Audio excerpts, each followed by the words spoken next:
Good morning children. मेघाय कविता हम पढ़ रहे थे जो कि सर्वेश्वर दयाल सक्सेना जी की कविता है, जिसमें हमने देखा है कि उन्होंने मानवीकरण अलंकार का प्रयोग करके बहुत ही सुंदर तरीके से प्राकृतिक सौंदर्य का जो चित्रण उन्होंने यहाँ प्रस्तुत किया है और हमें उनके उसके हर एक पहलू को समझाने का जो प्रयत्न किया है वो काफ़ी अच्छा रहा है, काफ़ी माने ज्ञानदायक भी हमारे लिए रहा है। ठीक है, तो संपूर्ण कविता में मानवीकरण अलंकार का प्रयोग किया गया है। हमने देखा है कि बहुत सारे जो प्राकृतिक अपदान है उसका कवि ने जो है मानवीकरण किया, जैसे मेघ का दामाद के रूप में, हवा का गांव की युवती के रूप में, और फिर आंधी और धूल का गांव की स्त्री के रूप में, नदी का गांव की स्त्री के रूप में, पेड़ का गांव के ग्रामीण के रूप में, और पीपल का बूढ़े बुजुर्ग के रूप में, और ताल मतलब तालाब का जो गांव के नागरिक के रूप में उन्होंने यहाँ पर मानवीकरण है। इसके अलावा जो है दामिनी है अर्थात जो बिजली है उसका भी उन्होंने मानवीकरण मेघ की प्रेमिका के रूप में किया है। वहीं पर लता का मानवीकरण जो है मेघ की पत्नी के रूप में किया है। ठीक है, इस तरह से काफ़ी मानवीकरण के द्वारा ही उन्होंने एक संपूर्ण एक कथा का निर्माण किया है। उसमें बताया गया है एक गांव है जहां पर काफ़ी दिनों से वर्षा नहीं हुई, गर्मी के कारण वो काफ़ी बेहाल है। उस गर्मी की उष्णता के कारण जो है वो चाहते हैं कि वर्षा हो, मेघ आते हैं लेकिन बिना वर्षा के चल जाते हैं, इसलिए उनके मन में जो है थोड़ा सा एक तरह का भ्रम भी उत्पन्न हो गया, एक तरह की शंका भी उत्पन्न हो गई है कि मेघ आता है लेकिन हमारे साथ छलावा करके बिना वर्षा करके ही चले जाता है। ठीक है ना, तो लेकिन जब इस बार जब मेघ आए हैं तो इस बार जो मेघ आया है वो बहुत ही सुंदर रूप लेके बन ठन के शहर से गांव की तरफ आया है। उसको देख करके सभी लोगों के गांव के सभी लोगों के अंदर जो एक नई उत्साह और जोश उत्पन्न हो जाती है, अर्थात उनके मन में ये भावना उत्पन्न हो जाती है कि इस बार निश्चित रूप से वर्षा होगी और उष्णता गर्मी की उष्णता के कारण हमारी जो भी तकलीफें हैं वो सब चीज़ें दूर होगी। तो मेघ जब बन ठन के आता है तो उसका स्वागत करने के लिए हर लोग जो है अपने अपने तरीके से उसका स्वागत करने में लगे रहते हैं। जैसे ही हवा को ये बात पता चलती है तो वह नाचती और गाती हुई संपूर्ण गाँव में जो है इस संदेश को फैलाने लगती है कि मेघ रूपी दामाद जो है शहर से गाँव में आ रहे हैं। और ये जैसे ही यह सूचना गांव में फैलती है तो गांव के सभी लोग जो है अपने घर की खिड़की दरवाजे खोलकर जो है मेघ को देखने के लिए उत्सुक हो जाते हैं। इस तरह से वो मेघ रूपी जो मेहमान है मेघ रूपी जो दामाद रूपी जो मेहमान है वो गांव में जो है शहर से आ रहा है और बहुत ही सुंदर रूप लेकर आता है। तो जो गांव के जो ग्रामीण है जिसे पेड़ की संज्ञा दी गई है वो हर तरह से मैंने काफ़ी भीड़ हो गई, जहाँ पर लोग पता चल रहा है कि गाँव मेघ रूपी दामाद जो है गाँव के इस रास्ते के द्वारा गाँव में आया, तो सभी लोग जो उसको देखने के लिए वहीं पर जाकर इकट्ठा हो गए। इस कारण से जो लोग समय पर नहीं पहुंच पाए थे वो उनको नहीं देख पा रहे थे, इसलिए कुछ पेड़ जो है झुक कर झाँक कर और कभी कुछ गर्दन उचका कर मैंने उछल कर जो है मेघ रूपी दामाद को देखने का प्रयत्न कर रहे हैं। मतलब हर तरीके से कहने का मतलब है कि जब आंधी आती है तो जिस तरह से पेड़ की डालियाँ जो है कभी नीचे की ओर झुकती है और फिर नीचे ऊपर की ओर जाती है, तो उसकी कल्पना जो है कभी ने यहाँ पर गाँव के नागरिकों के रूप में की है, जो कभी झुक कर कभी झाँक कर किसी भी तरीके से अपने गर्दन को उछाल कर जो किसी भी तरीका को अपनाकर मेघ रूपी दामाद को देखने का प्रयत्न कर रहे हैं। वहीं पर आंधी जो है और धूल जो है वो भी जो है काफ़ी उत्सुक है मेघ रूपी दामाद को देखने के लिए। आंधी तो दौड़ के चल जाती है लेकिन धूल जो है भारी घाघरा पहना होने के कारण वो दौड़ नहीं पाती है, तब वो फिर अपने घाघरा को थोड़ा ऊपर उठाकर दौड़ती है और वैसी स्थान पर पहुंच जाती है जहाँ पर सब लोग जो है मेघ रूपी दामाद का स्वागत करने के लिए इकट्ठा हुए थे। वहीं पर नदी को जब ये बात पता चलती है तो नदी के मन में भी ये उत्साह उत्पन्न होती है, वो उसका मन भी करता है कि वो भी अपने गाँव में आने वाले मेघ रूपी दामाद को देखें। ठीक है, लेकिन इतनी भीड़ है, इतनी भीड़ में वो कहाँ पर जाए, पुरुषों के बीच में कहाँ पर जाए।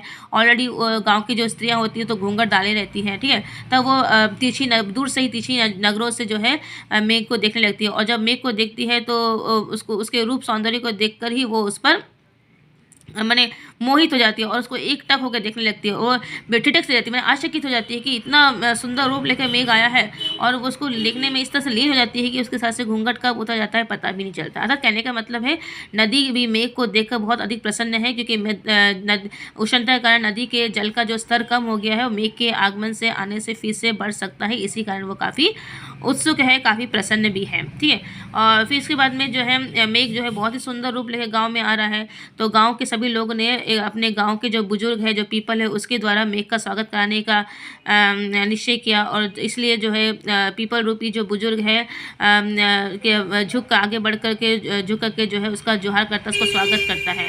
और वहीं पर जो है लता जो है अपने पति से शिकायत करती है, दरवाजे की आड़ से होकर अपने पति से शिकायत करती है कि उसको इतने दिनों के बाद में उसकी याद आई है। यह लता करती है, साथ साथ आप ये भी बोल सकते हैं कि गांव के अदर लोग भी शायद शिकायत करें, उनका भी हक बनता है, ठीक है ना। तो लता तो विशेष रूप से कर ही रही है। वहीं पर जो है ताल भी बहुत खुश है, वो भी जो है मेघरूपी दामाद का पैर धुलाने के लिए एक परात में पानी भर के लाता है और उसके पैरों को धुलाता है। तो यहाँ तक हम लोग ने पढ़ा था। आज मैं इसका जो आखिरी पैराग्राफ है वो मैं आपको पढ़ा रही हूँ, ठीक है। तो इस तरह से फिर हमारी कविता ये जो है पूर्ण हो जाएगी। अब बताया गया है क्षितिज अटारी। क्षितिज मतलब होता है जहाँ पर धरती और आकाश मिलता हुआ नजर आ।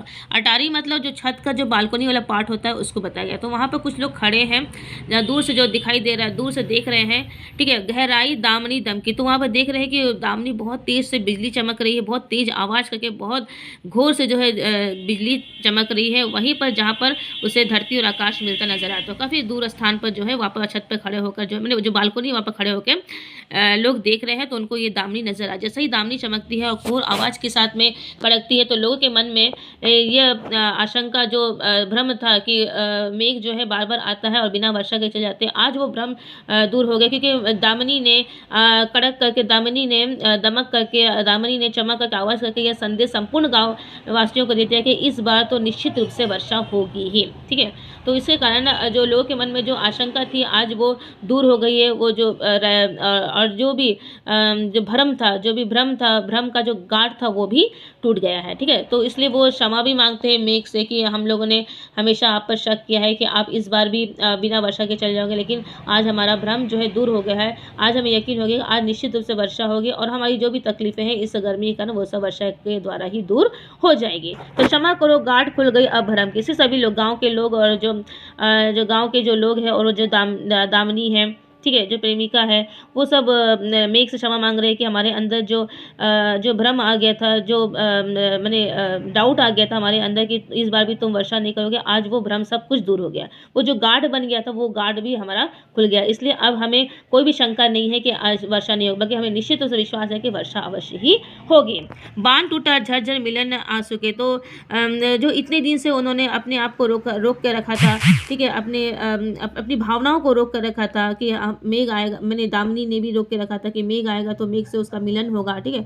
आज वो समय आ गया है, तो खुशी के मारे जो है उनका जो मैंने जो सब्र का जो बांध था वो टूट गया, ठीक है। सब्र का बांध टूट गया और खुशी के आंसू जो है खुशी के आंसू जो है आंख से झलकने लगे, ठीक है। इस तरह से मेघ के गांव में आने से चारों तरफ जो है खुशी का वातावरण उत्पन्न हो गया। हर लोग जो है खुश है, सब अपने अपने दुख दर्द को मिटाकर जो है मेघ रूपी दामाद का स्वागत करने में ही लगे, क्योंकि मेघ ने गाँव में आकर सभी के चेहरे पर मुस्कान ला दी है, ठीक है।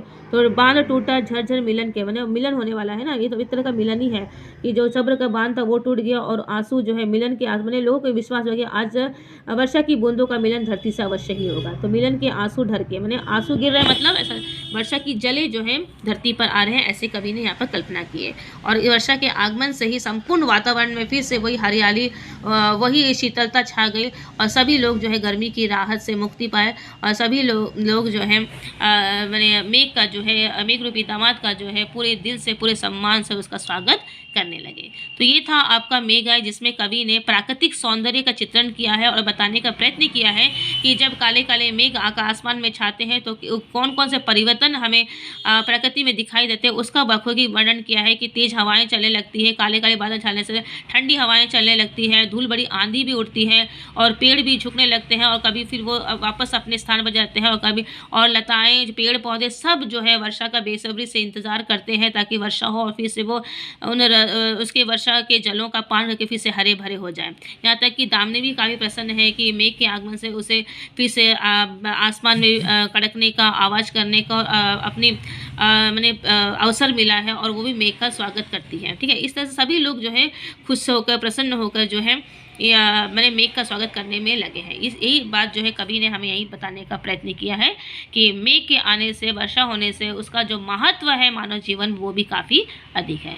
आई होप कि आपको समझ में आया होगा। यदि फिर भी कुछ प्रॉब्लम होता है तो आप मुझे लाइव क्लास में ज़रूर पूछ सकते हैं। और एक बात है, आपका जो सैम्पल पेपर आ गया है, सैम्पल पेपर को सॉल्व कीजिए और उसका आंसर भी मुझे भेजिए। आंसर सॉल्व कीजिए, वर्कशीट जो मिल रहा है उसे भी सॉल्व कीजिए और उसका भी आंसर मुझे भेजिए। एक भी मुझे सॉल्व वर्कशीट नहीं मिल रहा है, पता नहीं क्यों आप लोग ऐसा कर रहे हैं, ठीक है। ध्यान से पढ़िए, इस बार आपको आंसर लिखने हैं, ठीक है, तो उसके हिसाब से आपको प्रिपरेशन करना है। तो सब कीजिए और मुझे से मैं सभी के लिए बोल रही हूँ, और लाइव क्लास भी ज्वाइन कीजिए। अधिकतर लोग लाइव क्लास ज्वाइन नहीं करते हैं, ये बहुत ही दुख की बात है। ठीक है, ज्वाइन कीजिए, अभी आपको पढ़ना है, समय बहुत कम है और अच्छे से पढ़ना है, तो लाइव क्लास ज्वाइन कीजिए। साथ ही वर्कशीट, सब स्टडी मटेरियल सब चेक कीजिए, हर तरह की चीज़ें आपको प्रोवाइड किया जाए, बस आपको पढ़ना है मन लगा के। तो वही काम आपको करना है और वही काम आप अच्छे से करें तो काफ़ी उन्नति आप कर सकते हैं। आई होप कि आपको समझ में आया होगा मैंने क्या पढ़ाया है। तो 10 ईयर्स का पेपर भी आपको सॉल्व करना है, उसमें से आप 10 ईयर्स के पेपर से आप कॉम्पोजिशन का प्रैक्टिस कर सकते हो, वो भी काफ़ी आपको मैंने लाभदायक होगा, आपके लिए काफ़ी बेनिफिट आपको देगा। ठीक है, तो मेघाए कविता आप पढ़ के देखिए, वीडियो देखिए, समझिए। यदि कुछ प्रॉब्लम होता है तो मुझे लाइव क्लास में ज़रूर पूछिएगा। Thank you.